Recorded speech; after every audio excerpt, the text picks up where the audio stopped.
सध्या मराठवाड्यातून प्रवास करतो आहे, पण एक गोष्ट अशी जाणवली की जितका पाऊस किंवा जो पावसाचं प्रमाण आहे नाशिकला, त्या पद्धतीचा पाऊस काही इकडे अजून झालेला नाही. आता मी जालन्याच्या जवळ पोहोचतो आहे. नांदेडवरून तो प्रवास आहे, औरंगाबादकडे म्हणजेच आपला संभाजीनगर या भागात जातो आहे. पण एक विशेष गोष्ट काय जाणवते की जो पाऊस जसा असायला हवा, खरं तर इथे जालन्याला कालच पाऊस झालेला आहे, परंतु जी काही नदी नाले याच्यापूर्वी ज्या पद्धतीने भरलेली असायची तशी काही दिसत नाहीत. आणि महत्त्वाचं म्हणजे काय, सर्व शेतकऱ्यांनी पेरणी केलेली आहे. आपल्याला दिसून येऊ शकते की अगदी भुईमुग असेल किंवा इतर सगळ्या गोष्टी असतील, कापूस असेल, अगदी इथे तूर आहे. तर ह्या सगळ्या गोष्टींची पेरणी जी आहे ना, ते खूप मोठ्या प्रमाणात आणि खूप चांगल्या पद्धतीने झालेली आहे.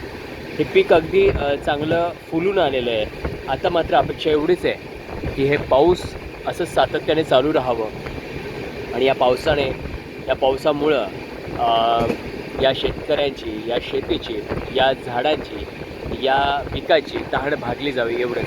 पण एकंदरीत काय की मराठवाड्यात म्हणावा तसा पाऊस, कारण मागच्या वर्षी याच ठिकाणी इथून ज्यावेळेस प्रवास करत होतो त्यावेळेस अगदी पावसाचा अगदी इथे खूप पाणी साचलेलं होतं पावसाच्या दरम्यानच्या काळातलीच गोष्ट.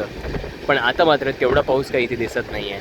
पण लोकांनी शेतीमध्ये हे बघा, आता इथे सुद्धा नदी जी होती इथली, या नदीतसुद्धा एवढं काही पाणी किंवा पावसाचं पाणी आपल्याला दिसत नाही आहे की अगदी खूप जोराने तो प्रवाह होता. त्याच्यात पाण्याचा जी काही पूरस्थिती होती ती होती, परंतु एवढं काही दिसत नाही आहे.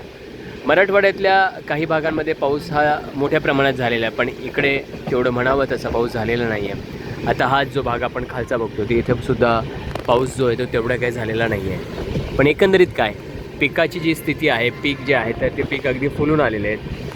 ते छान रोप त्यांची अगदी छान झालेलं आहे.